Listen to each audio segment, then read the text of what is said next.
The register must be tabled every year in Parliament by the Minister.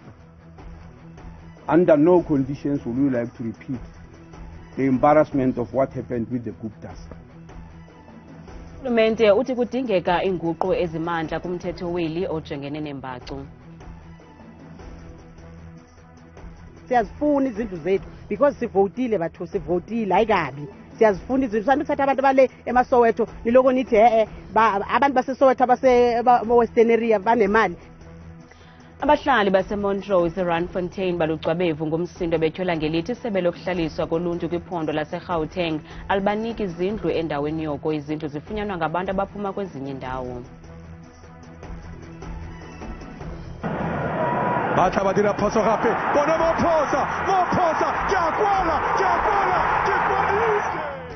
Mamelodi Sundowns intshatsheli ezintsha zetumente ye-African Football League emva kokubetha iWydad Casablanca kwibala laseLoftus ePitoli ngalemva kwemini.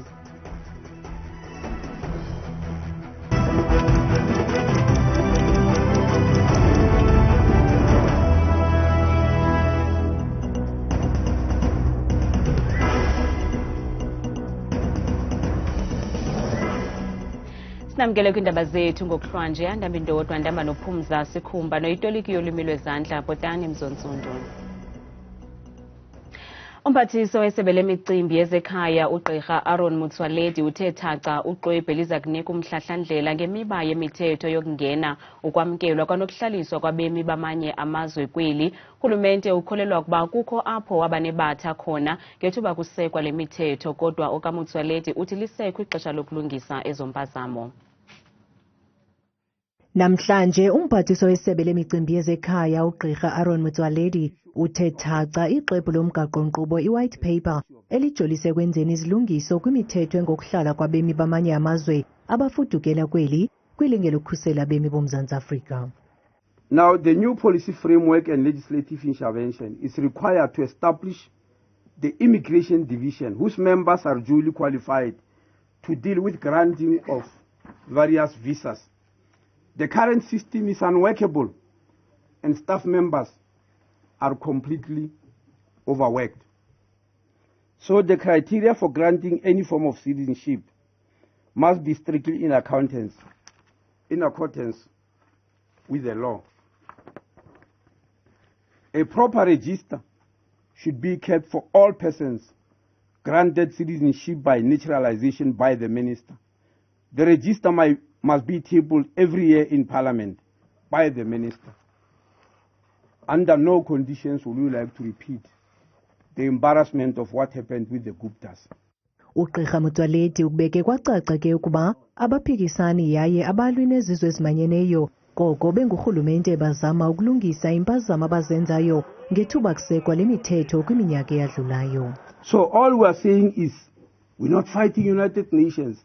We want to correct our mistake by saying United Nations, bring back what we entered into with you because it was wrong. We'll enter it afresh and correct our mistakes. That's all we are saying. Kambe imibutho ebandakanyekayo inikwe de kube nguJanuwari wenyaka uzayo ukuba iphefumle kulomba. Ukanti ngcali kwimiba yaseburhulumenteni uGqirha Sam Koma uqhwabele izandla umphathiswa wesebe lemicimbi yezekhaya uGqirha Aaron Motsoaledi ngokuqaphela umsantsi ovulekileyo kwisebe lakhe. uGqirha Koma uhambise wathi izinguqu ze-white paper ziza kwenza luqilima imithetho yokungena ukwamkelwa nokuhlaliswa kwabemi bamanye amazwe kweli.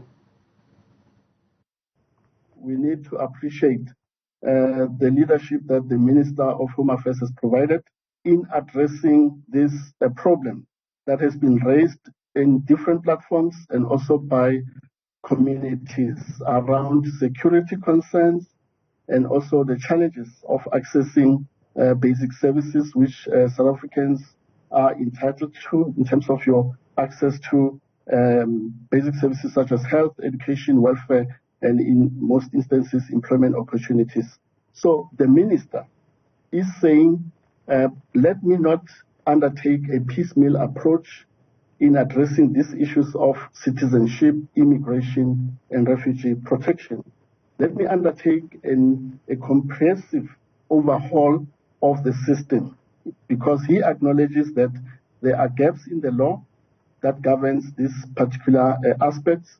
There are weak systems, and also this has led to abuse and corruption in the system, and also those who are seeking, for example, asylum status, and also issues of citizenship.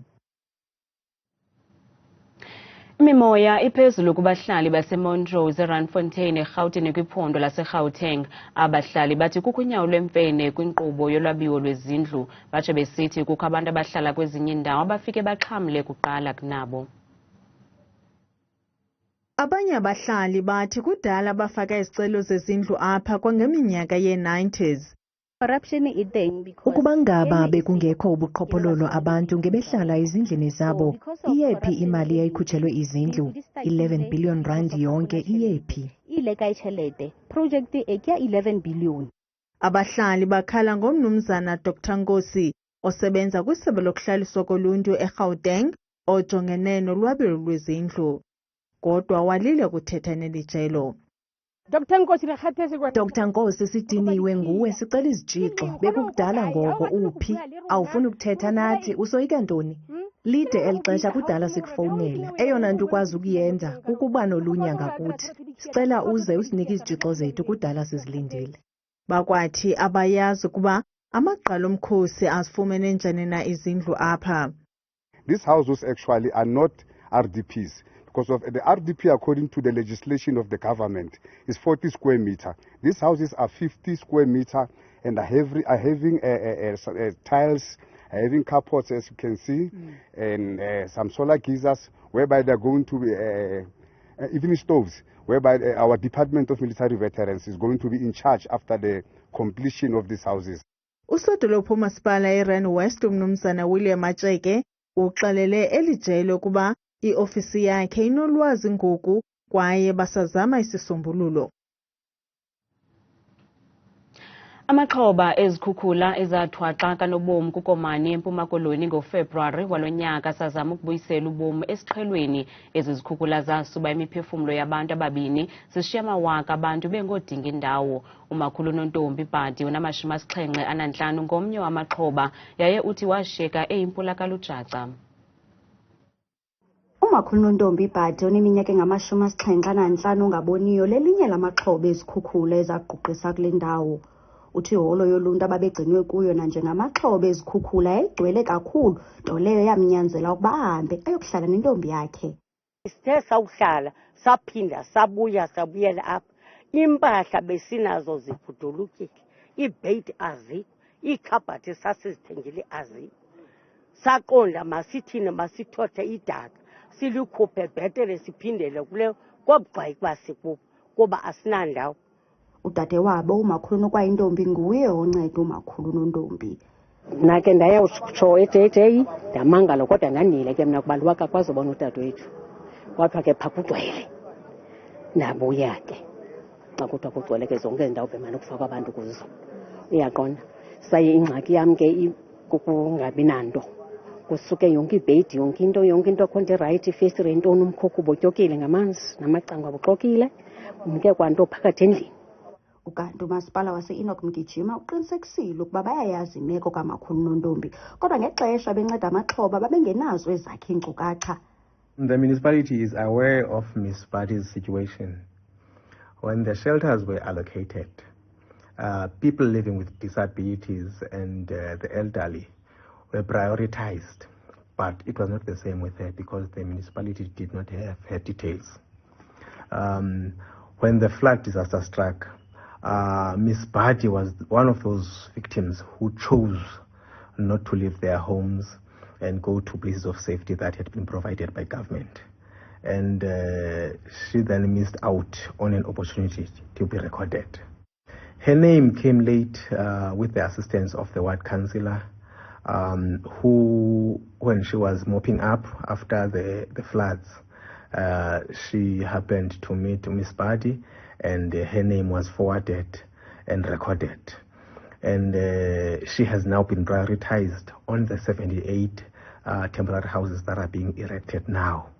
And by early December, she should be getting her new temporary home. Umakhulu unethemba lokuba uza kude abonelelwe naye ngendlu kungekudala Kwiindaba zethu kuchannel 163 ndingusiphosethu boy ndiseKomani. Ubanjiwe umfundi otyholwa ngokuhlaba onzakalisa iqabane lakhe kwidyunivesithi Cape Peninsula eNtshona Koloni. Lo mfundi ubonakele kwividiyo emasikizi ethendi kumakhasi onxibelelwano ehlaba iqabane lakhe ngaphambi kokuba abanye abafundi bangenelele ukunqanda de kwabizwa abasemthethweni. Ukanti umtyholwa kulindeleke avele enkundleni yamatyala kwiveki ezayo ngelixa amapolisa esithi aphanda ityala lokuzama ukubulala. Iqhoba lichacha kwisibhedlele saseTigerberg.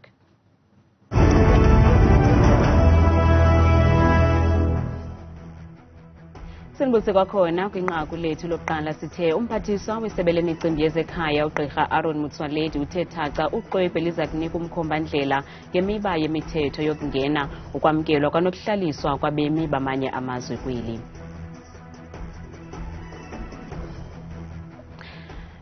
Kanti abantu bazityande igila ngenqaku lethu langaphambili lokubanjwa komfundi otyholwa ngokuhlaba zenzakalise iqabane lakhe kwidyunivesithi Cape Peninsula eNtshona Koloni.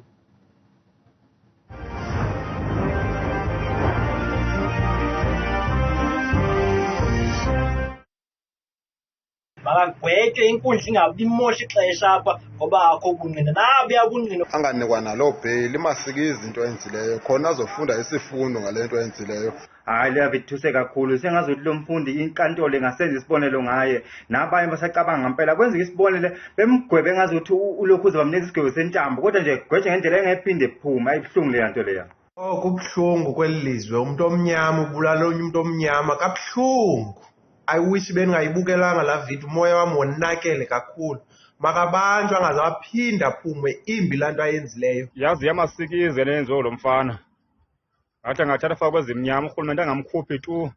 Kwenzele bese acinga uqala umkhuba angabasawuqala kwayena. Kwasengathi lo mfundi lo angekagwetshwe nje athole isifundo ukuze nabanye babone ukuthi uma ngabe wenza into enjena uyagwetshwa. Sithi makabanjwe lo mfundi izikhiya zihambe ziyojulwe elwandle qha wow. Umthetho welizwe uyekeyeka. Zabuhlungu kakhulu lezindaba ngiyafisa ukuthi ke anganikwa ibheyili futhi athole udilika jele ukuze kube isibonelo nokabanye.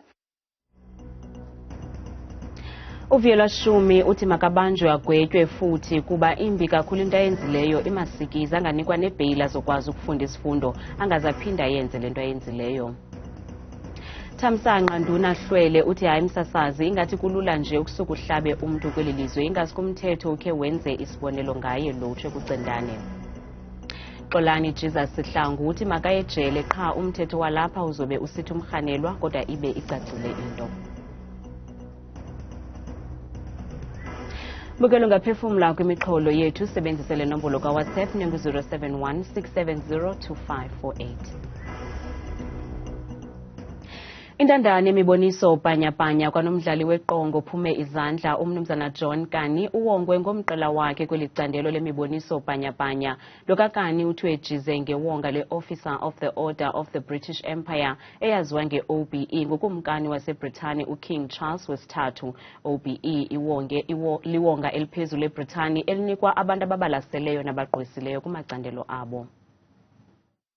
All my life, since 1973, when Winston Joner and I took Sizwe Banzi and the island to England. That was 1973.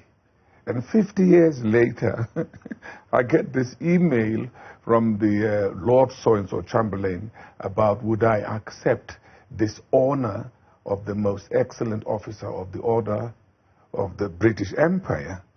If you work in England and you work in the theatre and film industry, you can win awards, you can win the best actor, best director, best design and best everything.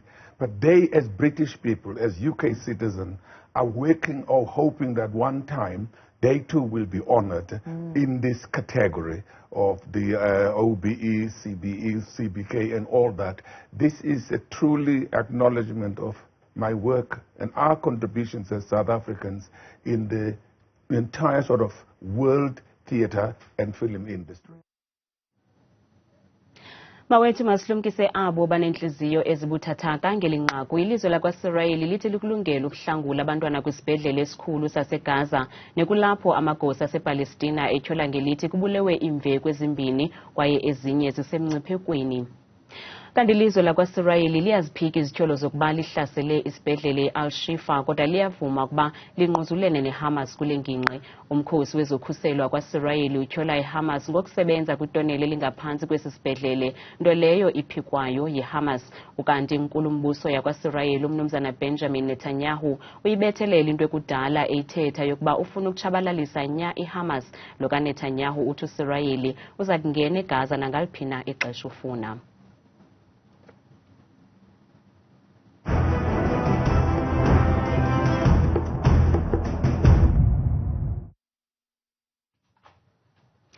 Mongameli wombutho olawula ibhola ekhatywayo kwihlabathi FIFA umnumzana Gianni Infantino kwakunye nomongameli wombutho olawula ibhola ekhatywayo kwilizwekazi Afrika iCAF umnumzana Patrice Motsepe badibene nomongameli Cyril Ramaphosa kancinci nje phambi komdlalo amagqibela kankqoyi we-African Football League phakathi kweMamelodi Sundowns neWydad Casablanca. Ebutsheni bemini namhlanje phambi komdlalo amagqibela kankqoyi we-African Football League phakathi kweMamelodi Sundowns neWydad Casablanca, umongameli weFIFA nomongameli weCAF batyelele umongameli Cyril Ramaphosa. Umongameli ulithakazelele olutyelelo watsho esithi ngamana kwiFIFA ngenkulekho yayo ekuphuhliseni nasekuxhaseni ibhola ekhatywayo kwilizwekazi Afrika. We want to work with FIFA and CAF, of course, to make sure that our own football develops to a higher level, but at the lowest level as well, at the school level, where we need to focus more attention to. Ukanti nomongameli weFIFA uvakalise inkxaso engagungqiyo ngakule tumente ye-African Football League, watsho esithi iza kuvulela abadlali namaqela elizwekazi Afrika amathuba amaninzi. It is, of course, our responsibility as president of FIFA, of CAF, ministers, governments, football federations, to create more chances, more opportunities for clubs in Africa to compete at the top level. Kwelakhe icala umongameli weCAF uthi banezicwangciso zokuphucula le tumente nebhola ekhatywayo gabalala kweli lizwekazi leAfrika. Kanti ke iMamelodi Sundowns ilwe kwamdakisali ngethi biphumelela itumente entsha ye-African Football League ibethe iWydad Casablanca kumdlalo amagqibela kankqoyi udlalelwa kwibala laseLoftus ePitoli ngalemva kwemini. Beligcwele imingembambo ibala iLoftus Versfeld abalandeli bezokuzibonela umdlalo wamagqibela kankqoyi wokuqala endebe ye-African Football League. iMamelodi Sundowns nebinyanzelekile ukuba iphumelele lo mdlalo ingakhange ivumele manqaku angenayo. Iuqale kakuhle lo mdlalo inkqonkqoza inkqonkqozile kodwa iWydad ingavumi nento. Icross kakhuliso Mudawu iphume ezandleni kunozinti weWydad kodwa uShalulile akakwazanga kufika ebholeni. uPeter Shalulile ungcancazelise umnatha kwimizuzu emibini yexesha elongezelelweyo kwisiqingatha sokuqala yahlokoma iLoftus. That's a great save from the keeper. Could be a tap in, it is. Sundowns have the goal they need. iSundowns ayikhange iqhelisele kwisiqingatha sesibini ibethelela isikhonkwane sokugqibela ngenqina lika-Aubrey Modiba emva kwempazamo eyenziwe ngabadlali basemva beWydad.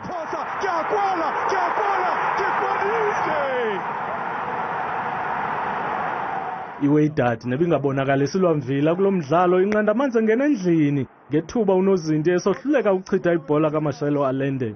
Iqela leWydad lifumene ithuba kwimizuzu yokugqibela yalo mdlalo kodwa idefense yeSundowns bingavumi nento emhlabeni wayo.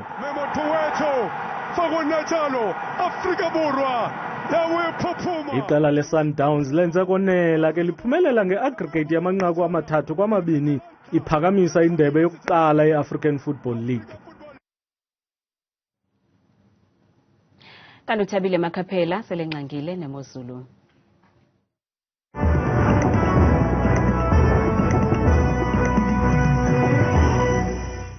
Ubekho badikela apho kwideska yakho entle yendaba ndiyakubuhlisa kakhulu ke mbukeli wami ekhaya ndikwamkele kaloku kule yam ke ideska yemozulu bethuna mna igama lam kaloku ndikuThabile Makhaphela umamthembu qhule nengoza kutshanje ke yenjenje imozulu nato ke bukela imeko kaloku kumzantsi Afrika kuphela phaya ngemva kwemini ngomso lokhu inhle la mozulu noxa ke ithanda ukusebenza kakhulu phaya kumantla njengapha kwelaphondo lonke nje phaya koLimpopo eMusila bevuka kaloku ngala-19 degrees baqhubeke nosuku futhi ngamafunja ngephi ka-26 degrees efana ke phofu naphala kukothabazimbi futhi ngamashumi 29.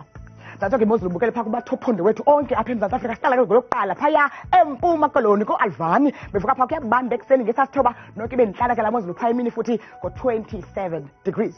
Iqhubeka ebukela imozulu yenjenje kaloku phaya ephondweni lase-Free State njengaphaa kaloku Frankfurt bavuka kamnandi phaya ngeshumi likhatshwa sisithathu kanti itshise kamnandi laa mozulu futhi lihlabile umhlaba yonke laa mini ngamashumi 31. Nazo ke mbukela imozulu kwakhona phaa kwelaa phondo lasentshona Koloni njengaphaa kaloku eBeaufort West kuhle kakhulu phaa ngeshumi noke bukele iqatsele laa mozulu futhi litshise kamnandi elazulu ngamashumi 2 nje ekhatshwa siso kaloku esasibhozo. Nazo kwakhona ke mbukela imozulu phaa ephondweni eNorthern Cape njengaphaya kaloku eKuruman ngo-15 degrees intle futhi yancomeka kakhulu futhi liwuhlabile umhlaba yonke emva kwemini ngomso ngo-35 degrees. Mbukeli wam apho ekhaya baphila ngolu hlobo bona ngomso phaa kwelaa phondo laphaya kaloku eNorth West njengaphaya eFreiburg ngala 14 degrees omhle efana kaloku naphaa kaloku koTosca futhi ngo-17 degrees litshisa kamandi futhi ngamashumi 3 nje abe nesixhenxe. Nantso ke imozulu phaa ephondweni elihle eGauteng njengaphaa kaloku kwincam yalo eJohannesburg phaa koThembisa eSoweto ngo-15 degrees isemiyolo laa mozulu nohla ke mbukele khona amafutha angephi ekhatshwa zimvula ngamashumi 2 nje abe nesixhenxe phaa emini ngomso. Bavuka ngolu hlobo bona phaa kwelaa phondo laphaa kaloku eLimpopo njengaphaa kaloku kooThabazimbi futhi ngamashumi 2 nje abe nanye isentle lo mozulu phaa ngamafu nje angephi futhi ngo-29 degrees. Nathi ke bukele ekhaya imozulu phaa ephondweni phaya kaloku kusempumalanga njengaphaa kaloku koSikhukhuza futhi lishumi nesixhenxe isentle namathontsela nje angephi ezamvula phaya emini naphaya eMbombela futhi ngo-18 degrees ibe ntle noko phaa ifudumale laa mozulu phaa noxa sibekele futhi ngo-24 degrees. Kanti imozulu phaa ephondweni laKwaZulu Natal ngomso emini njengaphaya ePongola bavuka kahle noko futhi ngeshumi lesihlanu bahambe nemini yabo ke bukele bayiqukumbele futhi ngamashumi 2 nje abe nesithathu ngokunjalo naphaa kaloku Richards Bay futhi akhona la 23 degrees. Bethuna itsho ke imeko apha kum kude sika imozulu mna ndikuthanda kangaka xesha limyoli.